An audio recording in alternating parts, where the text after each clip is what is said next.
Hitchins, this is Johnny Boy Boxing at FightHype. I had a question for you about Kambosos. He recently called you a woman. Do you like him personally or on a professional level? I mean, what do you feel about that? What are your thoughts? I didn't even see that. I see the headline though when he said I'm a woman. I don't know, but is it business or? I mean, just now we was in a room and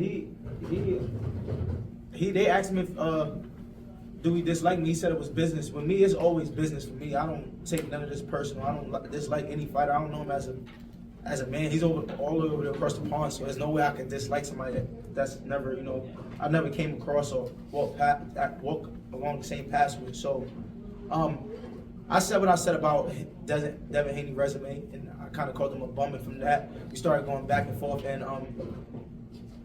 it just so happened that he's the guy that I'm in the ring with after winning my world title. So I think that I get to shut whatever me and him got going on, rehash that out in the ring, and just show that I'm on a different type of level. You know what I'm saying? So this right here performance, it's about a lot of things. It's bigger than just the homecoming. It's bigger than George Kambosos. Do you want to punish him or you want to go for the knockout? I do believe I'm gonna get him out of there. I do believe I'm gonna dominate him and impose my skill and my just my dominance on him. But my narrative is not to sell myself as this knockout artist or this guy that knocks people out. I'm one of the best pair of boxers in the sport, and we don't know how long. You know what I'm saying? I feel like I'm in the levels with the Terrence Crawford, Shakur Stevensons, and that type of class. The guys that's really is peers of the sport. So I feel like I'm gonna dominate him and show him that's levels to boxing. However it comes, whether I choose to beat him up or whether I choose to give him a masterclass. Do you think it'll be an easy fight or it'll be a tough fight? I mean, at this level, you never know, especially when you're fighting me. A lot of guys say I don't have a big name, but I talk a lot, and people wake up for some reason when they fight me. Like I just told George Kambosos, when Lemos fought me, he came in damn near 2-3 pounds underweight. When he fought at another weight class, he came in damn near 8 pounds overweight. So it just showed like how these fighters are when they're in camp. George Kambosos, he's woken up for this fight. So he's been at the championship level. He fought guys that he was hungry to get the victory over. So I can't fall asleep. So yeah. So Miss Boxing Baby, what's going on? So you beat him in June. What you trying to show the boxing world at 140? Like, what you want everybody to be on notice with you after him? I don't think it's nothing about being on notice. I think that I'm gonna keep saying it again. I already showed everybody what I'm capable of as far as like the grit, the heart, what it takes. I'm not beating. I didn't get to put my hands on everybody, but Liam Padro, this is a fight that all the media had me written off. They said I was gonna lose. The odds was against me. Everybody was saying Padro beat the boogeyman. Beat Padro fairly easy. I showed he was nowhere near my level. I kept saying I'm on a whole different level. People just thought I was talking. I was telling Padro in his face, you a bum, you a bum, you a bum. When I say you a bum, it's not that he's literally a bum. He's just not on my level. So I feel like I'm going to just keep showing the boxing world that I'm better than the guys I'm saying I'm better. I'm better than Devin Haney. I'm better than Teofimo. There's a reason why I keep talking. So it's just about trying to just, I try to tell you guys I'm coming. And it's like, now you guys are finally here. I told you guys I was going to be sitting here in front of me. I told these guys I was going to be sitting here in front of me, and y'all going to be interested in me. I told these guys I'm on this type of level. And the media, the ones who knew, they were saying, okay, Hitchins is good, but he still got to prove himself. But all the fights they say, I got to prove myself. I'm dominating guys like Zepeda, but it's boring, 12-0. I'm beating guys like Liam Padro.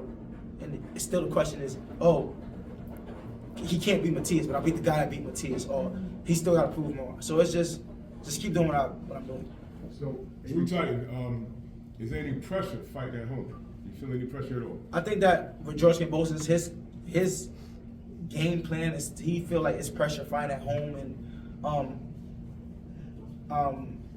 it's pressure like to please my fans. I can give a fuck about anybody. My job is to go out there and get the victory. Put on a master class. I'm not letting nobody trick me on my spot. I'm not letting no big moment trick me on my spot or whatever that me and George Kambosos trick me on my spot. However I gotta get the victory, I'm gonna get the victory.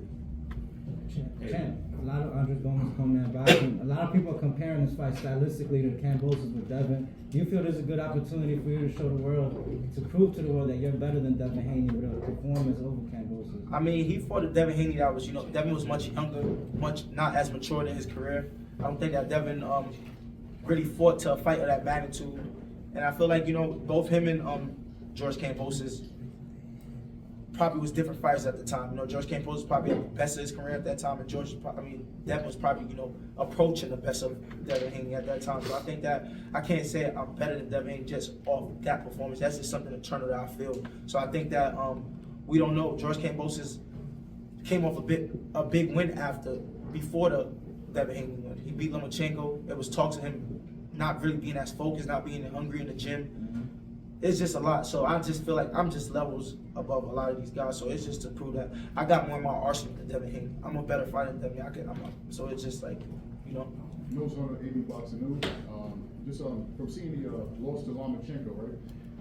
And you being a complete boxer puncher that you are, did you take anything away from that fight, like seeing Lomachenko's work, and then you show that you also have footage as well? You see that you counterpunch, you display different skill sets.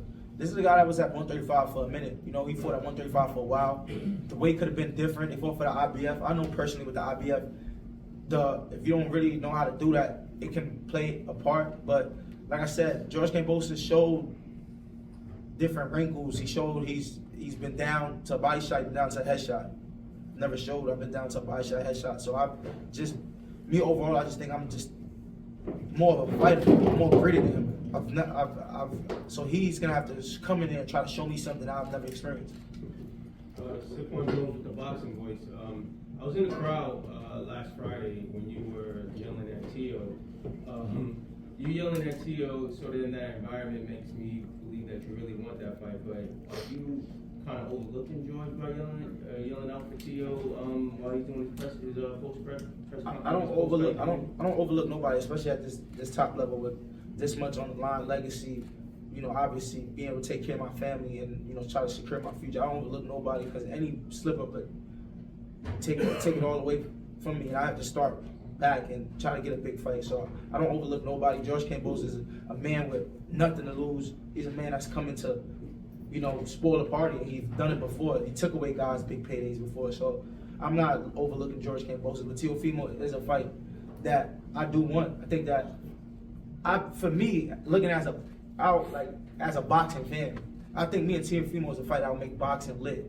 Like, it's two young guys from New York champion. It's like, that's lit. Like, that's a fight. That's a fun fight. That's like what the sport needs. You know, I think he's trying to go up to fight Boots Ennis, but it makes sense as far as name, but it's not.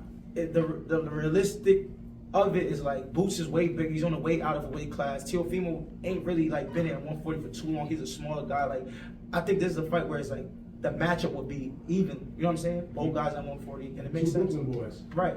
And speaking of that, you did say earlier in the interview that you don't really care what people think, but there's only basically 3 world-class, you know, New York fighters: you, Shushu, and Edgar. I mean, that can't be all the way true. You gotta want to like impress the New York fans. You gotta care what they think. I've interviewed you a couple of times. You know, the admiration to be in this sport is highly important for most boxers. You want to sort of correct that a little bit, or you really don't? I don't got impressed. I impressed my city already. I brought Okay. the championship back. All right. No fighter done it in the past 10 years. That's impressive in its own. So every time in this generation of fighters coming up, every time a fighter stepped foot at Madison Square Garden, they wasn't representing the city as a world champion. That's no shade to no fighter. It's just that I'm the fighter that went out there and put in the work and earned it the hard way. You know what I'm saying? So it wasn't given to me. So I stand on that loud and proud. I feel like I represented the city when I went out and fought for the title, and I said I'm bringing it back. I brought it back. I brought the championship back. So I think that in its own is already impressing everybody. It's just time to celebrate now, and we party together June 14th. It's time for New York to come in the building and see what whoever wasn't watching, whoever wasn't supporting. Now I guess they'll be there supporting now. So